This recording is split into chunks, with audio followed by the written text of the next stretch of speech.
What's good, Joe? What's good, Real Talk Squad? This is Miles, and you're listening to Real Talk with Miles Johnson, where you know I always keep it real.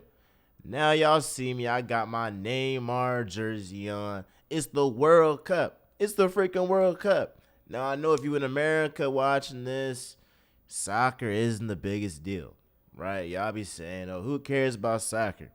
But the World Cup is the most watched sports event in the world, in the entire world, right?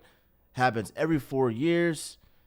You should be watching this if you're into sports at all. I mean, look, you're not going to get this until 2020, until 2026. So I would advise y'all to watch these games. It's been very, very interesting, and we're going to talk about USA dropping the ball in that opening game against Wales. We're going to talk about Argentina today. You know, they probably maybe the biggest upset of all time, losing to Saudi Arabia. I mean, talk about Ronaldo. He is playing for Portugal, but on the club side, he is leaving Manchester United. So it's a lot of storylines in soccer. And as an American, let's just get right into Team USA. And I say they dropped the ball in this opening game of the World Cup against Wales, and they flat out did. Now, on the scoreboard it says 1-1. It was a draw. But that game felt like a loss. And as a Philadelphia Union fan and as an American, I want to say this. I hate Gareth Bale. Like, this guy, bro, every time it comes to, those clutch moments at the end of the game, it's always Gareth Bale who seems to pull through. For LA Galaxy, he ends up getting that winning goal to send the game to PKs, and then we lose in PKs. And then now the Team USA is on the verge of winning their first World Cup game, because they didn't even qualify 4 years ago or the last World Cup. And then he ends up getting a penalty, and he ends up converting on that. So Gareth Bale, he gets on my last nerve. He's been terrorizing us all year, especially Philadelphia Union fans and Americans. But nonetheless, the USA, you can't make that tackle and force that penalty kick at that time of the game. You've got to be disciplined. You got to be disciplined. If you defended for 83 minutes out of a 90-minute game, don't wait until the end of the game to start panicking, to start having everybody in the box, everybody scared. Play the same game y'all were playing when y'all was level. That's how I feel like, because I feel like a lot of the times when managers get a lead against a team that they feel like, could possibly, put some goals on them, they get reserved. They go back and they be like, I'm going to just defend. I'm not going to have no offense. And that ends up hurting you, because being passive and not being aggressive hurts you every time in soccer, bro. It hurts you every single time. As a former player, when my coach would be passive, we would lose 2-0 leads.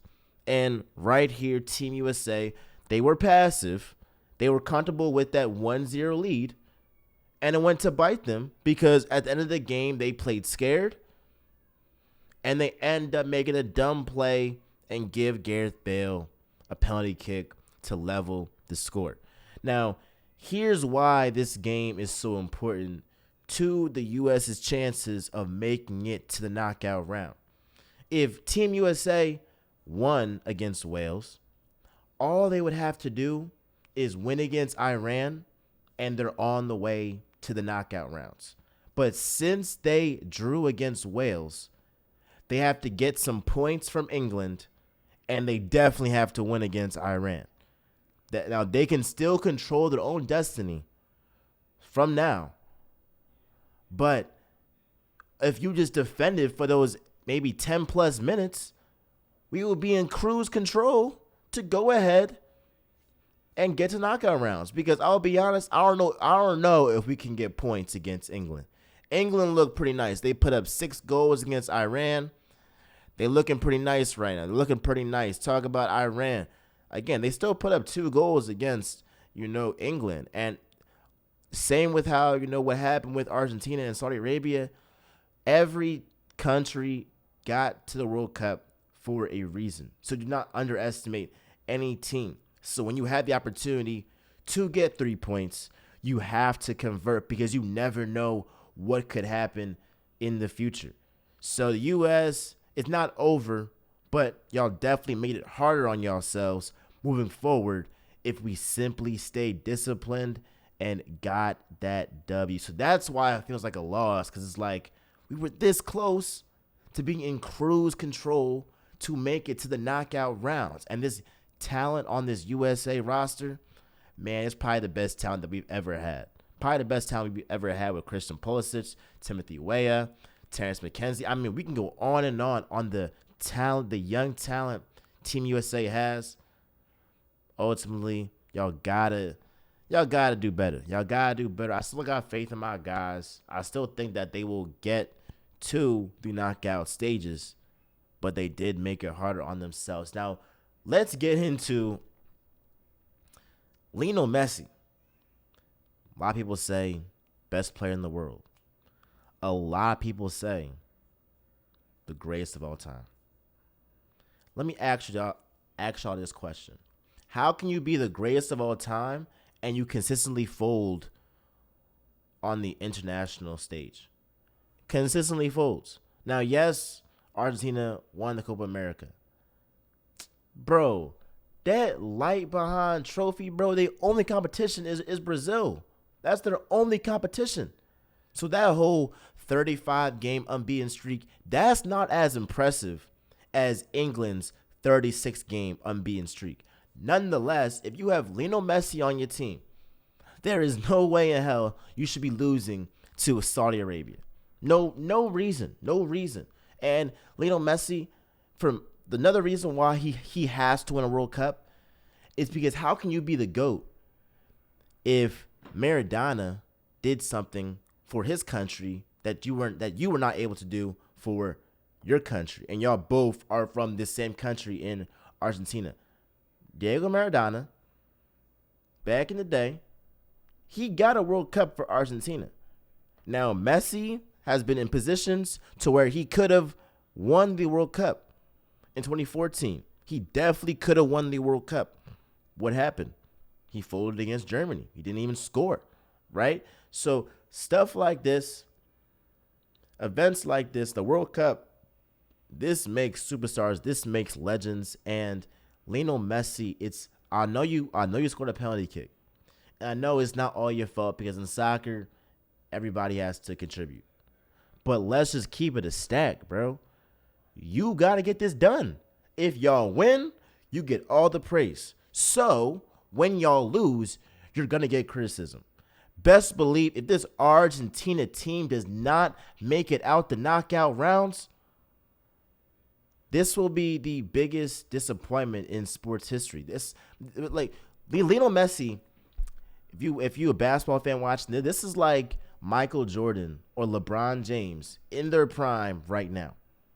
Literally like one of the greatest of all time. He's probably at the worst, the third or fourth worst player of all time. Of all time, he's definitely top 2 of this generation with him and Ronaldo. If he doesn't get a World Cup, never mind. If he doesn't make it to the knockout stages, never mind not winning this thing. It's going to be the biggest disappointment in the history of sports. This was already one of the biggest upsets in World Cup history for them to lose to Saudi Arabia. But Messi, you have got to deliver. This is your time. The World Cup is every 4 years. We had to actually wait a little bit longer this time because of COVID and all that. But this is like LeBron James or Michael Jordan losing to like the Orlando Magic.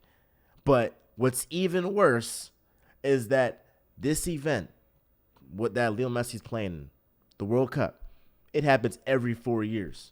So it's even more worse that you're getting upset because you're not going to get this opportunity again. Do I think that in 40 years, Lionel Messi will be one of the best players in the world? I don't think so. There's just too many young players coming up right now. In 4 years, he'll be what? Maybe like, what, 30, high 30s, what, 37, 38, 39.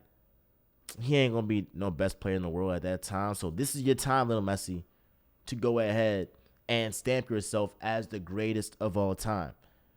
But if you don't get this done, it leaves it up to air to see who really is the GOAT. But Lionel Messi, you can shut people up and become the undisputed GOAT if you win the World Cup this year. So it's in your hands. It's in your hands. I'm a big Ronaldo fan. Biggest Ronaldo fan probably that there is, at least in America. And if Lionel Messi wins a World Cup, he will be better than Ronaldo. I will flat out say that. I will say that here. So, Messi, come on now. You've got to capitalize this opportunity. It doesn't come very much often. Now we're going to talk about Cristiano Ronaldo. Now, reports came out literally like an hour ago that he is going to leave Manchester United. Him and Man United have mutually agreed to part ways. I think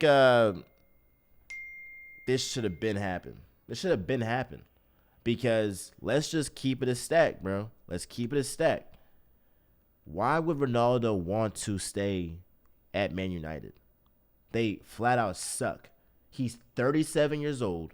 Why would he be in a team that isn't even qualifying for the Champions League? If I'm Ronaldo, I'm going to two places. I'm going to the MLS to build up my American fan base for my career and potentially help me after I play football, soccer. Or I'm going to a championship league contender and I'm competing for the Champions League until I retire. Man United is not giving him any of those. So as a 37-year-old player who's at the end of his prime, he's probably past his prime now.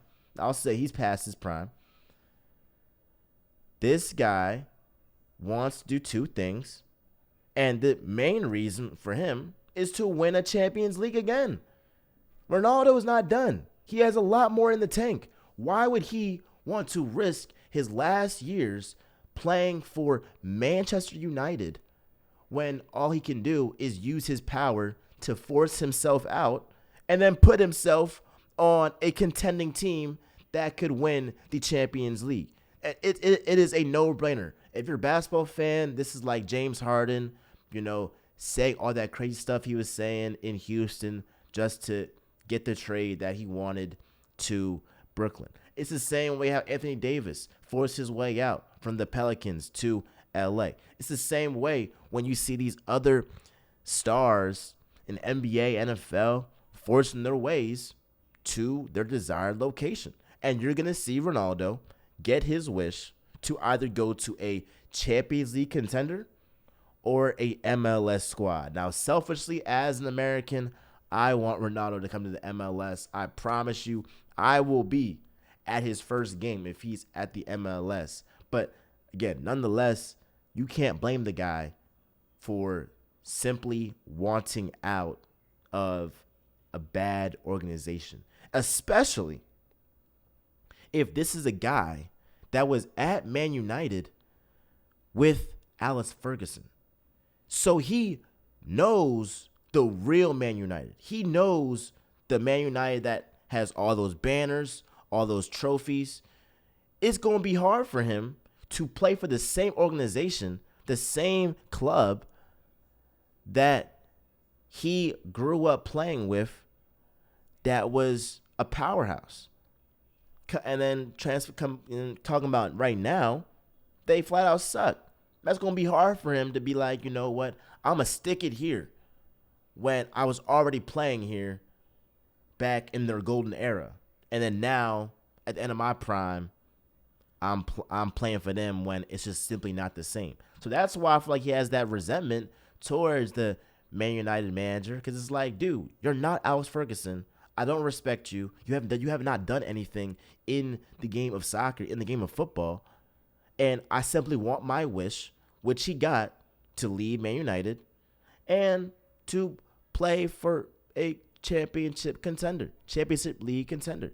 So I don't blame Ronaldo for that Piers Morgan interview. Dude, it was tactical. If you are at his level of status, level of fame, you're going to use your status, your fame, to get what you want. And if you're saying that if you're Ronaldo, you weren't going to do exactly what he did, just think about that again. You're probably capping.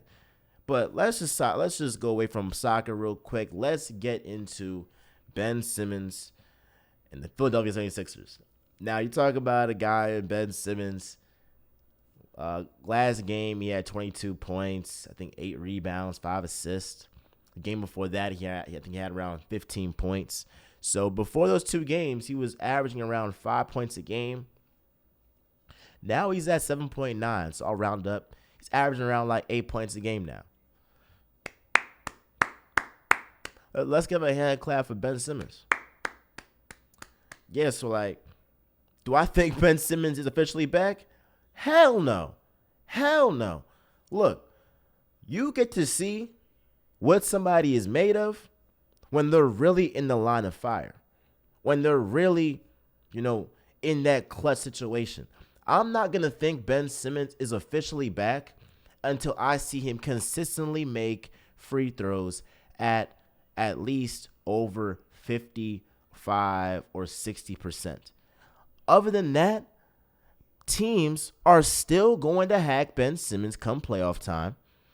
And just because he had a couple of good games, does that mean he's completely changed? No. I want to see how he plays tonight.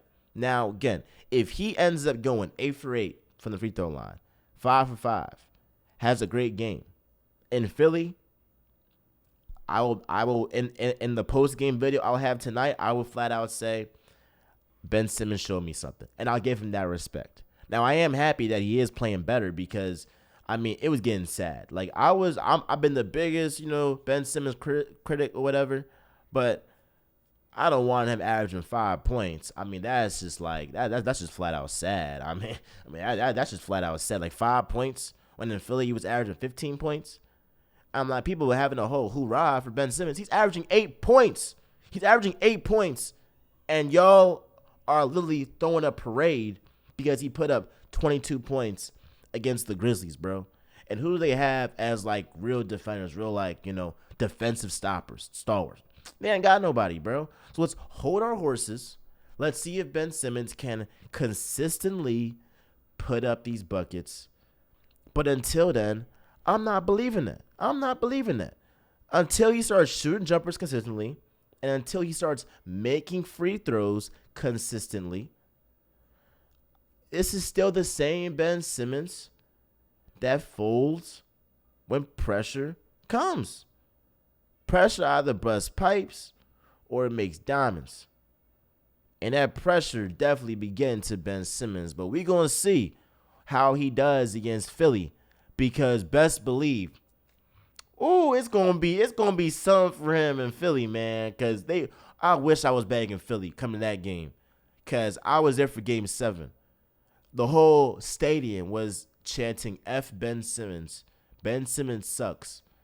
After the game, walking out of Wells Fargo Arena, in the parking lot, the whole city hates this guy. I'm not kidding. Like, the whole city hates this guy, and it will stay this way until he flat out apologizes for how he acted. And we even seen those reports where people they don't like the way Ben Simmons has been acting in Brooklyn. Yeah, cause he's a freaking nut. He's a nut.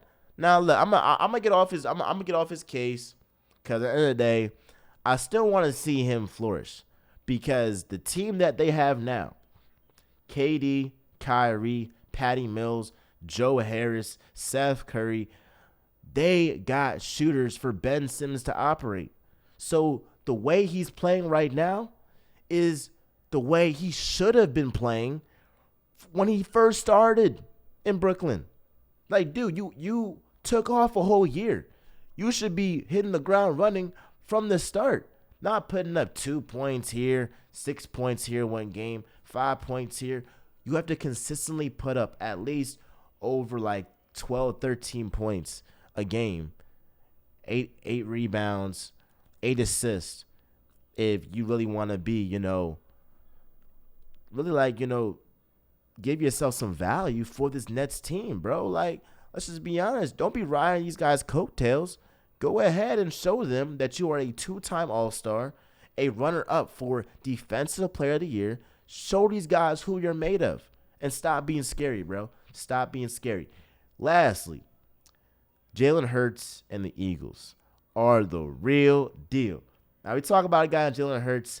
He led a game-winning drive to put the Eagles, they were down by 6, to put them up 1 against the Colts, against Jeff Saturday and the Colts. Now, beginning of the game, it was looking rough, looking real rough. And even in the first half, third quarter, it was looking rough. But one thing that stayed true, our defense, it showed up. Talk about a guy in Ndamukong Suh. Talk about our new addition as well in my man Joseph, Linval Joseph. Linval Joseph and Ndamukong Suh just flat out controlled that game defensively. And if it wasn't for those additions that we made for the Eagles, there's no way that the Eagles would have won. I mean, the fact they were able to stop a guy in Jonathan Taylor from being as effective as he usually is, right? They forced a fumble.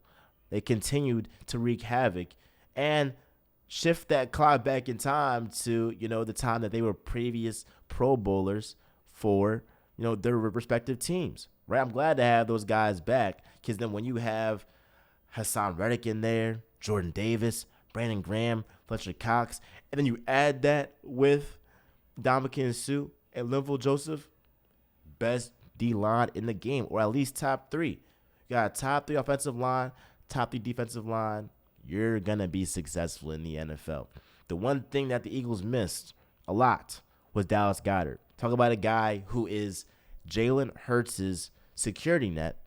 Whenever, things aren't going well, Dallas Goedert is one of the best yards after catch guys in the NFL. So losing him hurt the offense tremendously because not only is he a threat to receive the ball, but he's also a threat to do run block and run or help the team when Miles Sanders is running the ball, and Boston Scott,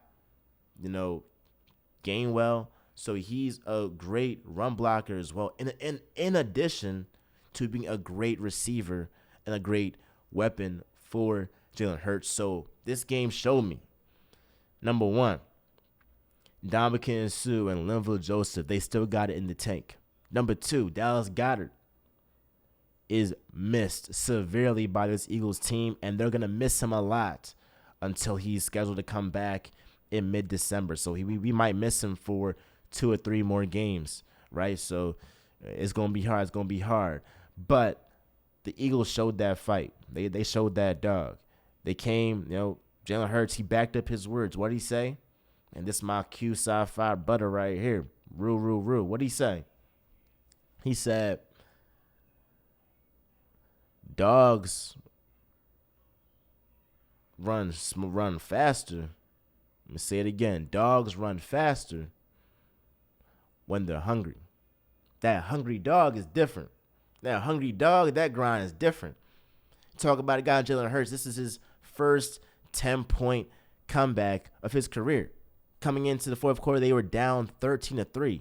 What does he do? Even after a guy in A.J. Brown, fumbled the ball, and they had momentum after, they gave up that fumble, or after the defense forced that fumble, but ended up having A.J. Brown fumble as well on the other side of the ball. A lot of things not going their way. Jalen Hurts put the team on his back. And that's what you need from your franchise quarterback, because it's going to be games that you're not going to be in it. It's going to be games that things are not going well. But you pay your starting quarterback, your franchise quarterback, those big dollars, those big bucks to go ahead and win you a game.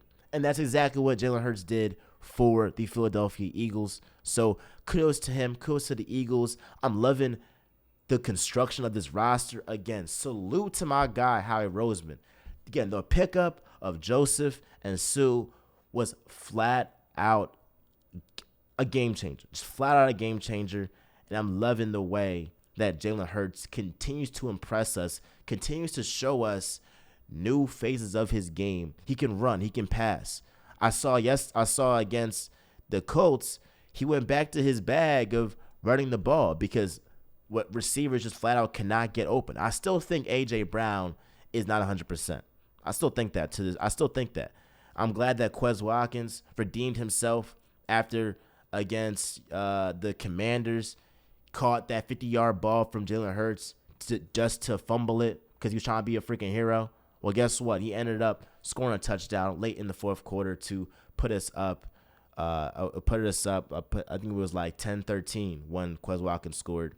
And then again, Jalen Hurts led that game-winning drive to rush for the ball with 1 minute and 20 seconds remaining in the game. So again, shout out to Jalen Hurts. Shout out to Quez Watkins, our defense. Shout out to Howie Roseman for constructing this roster.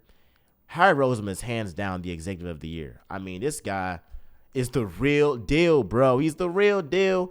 Philly fans gave him a lot of slack, but hey, man, he continues to show us that he's one of the best GMs in this league. So, Howie Roseman, I apologize. I gave you a lot of slack, rightfully so, but you proved to just flat out turn this roster around. And you have a guy in Jalen Hurts on a rookie deal. Now you can surround him with talent to just make him look better and make this team flourish and be better. So, again, let me know what you think about the World Cup, about Team USA, Ronaldo leaving Man United, Lionel Messi, Argentina, losing to Saudi Arabia. How about Ben Simmons? Tonight, he will play against Philly, in Philly. That's going to be one heck of a game. And lastly, Jalen Hurts and the Eagles. Is Jalen Hurts your MVP favorite? I mean, the way Patrick Mahomes has been playing, I don't know. But he's definitely got to be in that hunt for MVP. Let me know what you think down below. Be sure to like, comment, subscribe, do all that jazz. And that being said, y'all, I'm out.